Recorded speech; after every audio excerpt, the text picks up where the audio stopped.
दोस्तों, रिसेंटली नितिन गडकरी जी जो कि यूनियन ट्रांसपोर्ट मिनिस्टर हैं, उन्होंने दो अलग अलग स्टेटमेंट्स में ये कहा है कि पहली चीज़ तो कि आने वाले 5 सालों में पेट्रोल और diesel will be completely replaced with better options और green fuels like ethanol, methanol, hydrogen etcetera.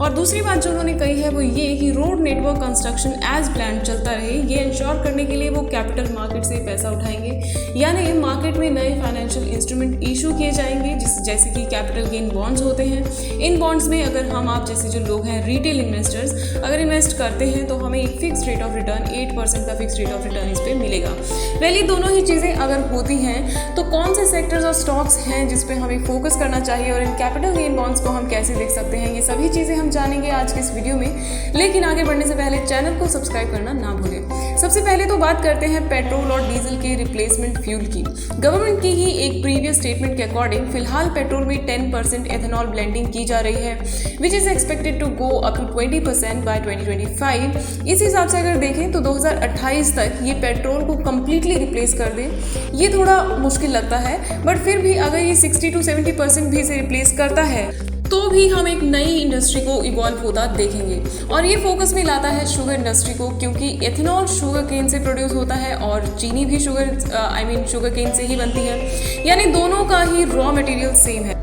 India में शुगर इंडस्ट्री में बहुत सी कंपनीज हैं और सभी छोटी छोटी कंपनीज हैं जिनमें से मैक्सिमम तो नुकसान में चल रही हैं। और इथेनॉल प्रोडक्शन अगर बढ़ेगा तो उन्हें भी बूस्ट मिलेगा। सो 3 मेन कंपनीज हैं जो मेरी वॉच लिस्ट में रहेंगी। पहली है रेणुका शुगर, जो कि फाइनेंशियली इतनी स्ट्रॉन्ग तो नहीं है but I am still considering this one, और इसका रीज़न मैं ऑलरेडी एक वीडियो में डिस्कस कर चुकी हूँ विजन 2025 में। सो अगर आप इसका ट्रेड वॉल्यूम देखें तो it's quite high for its size. फिलहाल स्टॉक प्राइस थोड़ा एक्सपेंसिव है बट मैं इसे डिप्स पे लेना चाहूँगी। और दूसरी कंपनी जो मैं वॉच लिस्ट में रख रही हूँ वो है बजाज हिंदुस्तान, जो कि ट्रेड कर रहा है ₹12 पे, और जिसे मैं बाय तो बिल्कुल नहीं करने वाली हूँ क्योंकि फाइनेंशियली कंपनी बहुत वीक है और इसके प्रोमोटर शेयर होल्डिंग भी कम्प्लीटली प्लेज्ड है। लेकिन इसे वॉच लिस्ट में मैं इसलिए रख रही हूँ because of its fixed assets, plant machinery etcetera. और जब किसी एक इंडस्ट्री में प्रोडक्ट नीड बढ़ती है तो आप अपने एसेट्स को भी बेटर यूटिलाइज कर पाते हैं। तो आने वाले फ्यू क्वार्टर्स में अगर कोई भी इंप्रूवमेंट इसके नंबर्स में या प्लेज शेयर होल्डिंग में दिखता है तो इसे लेने के बारे में सोचा जा सकता है। तब तक मैं इसे केवल ट्रैक करूंगी। इस इंडस्ट्री की थर्ड कंपनी जिसके बारे में मैं काफ़ी पॉजिटिव हूँ वो है डालमिया भारत शुगर। कंपनी फाइनेंशियली भी स्ट्रांग है और शेयर होल्डिंग स्ट्रक्चर भी अच्छा है, but as always you may consider buying on dips only. आगे बढ़ते हैं, कंस्ट्रक्शन सेक्टर की बात करते हैं। अब कंस्ट्रक्शन में काफ़ी तरह की कंपनीज आती हैं, कॉन्ट्रैक्टर, सीमेंट मैन्युफैक्चरर एक्सेट्रा। मैं इसमें काफ़ी सेफ बेट करना चाहूँगी, और वो इसलिए क्योंकि मुझे नहीं लगता कि इन्फ्लेशन के चलते अभी कुछ समय तक कंस्ट्रक्शन इंडस्ट्री जो है वो बहुत ज़्यादा बूम करेगी।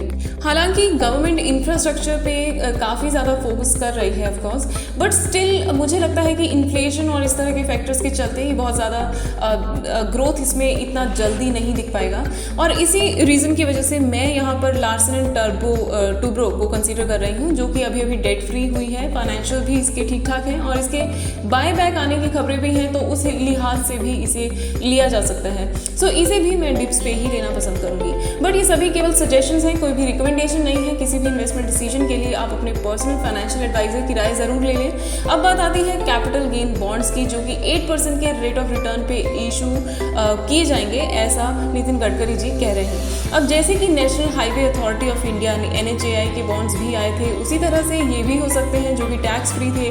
सर्टन टर्म्स एंड कंडीशंस के साथ ही आते हैं, जैसे कि टैक्स फ्री भी हो सकते हैं और एक लॉक इन पीरियड भी इनमें रह सकता है, जैसे 5 साल 7 साल इस तरह का कुछ भी लॉक इन पीरियड इसमें रह सकता है। इसलिए अगर आप लॉन्ग टर्म के लिए एक सेफ इन्वेस्टमेंट चाहते हैं तो आप इन्हें कंसीडर कर सकते हैं। लेकिन जब भी ये लॉन्च होंगे और जब भी मार्केट में आएंगे तब हम इसमें डिटेल पे बात करेंगे। फिलहाल इस वीडियो में इतना ही। Happy invest.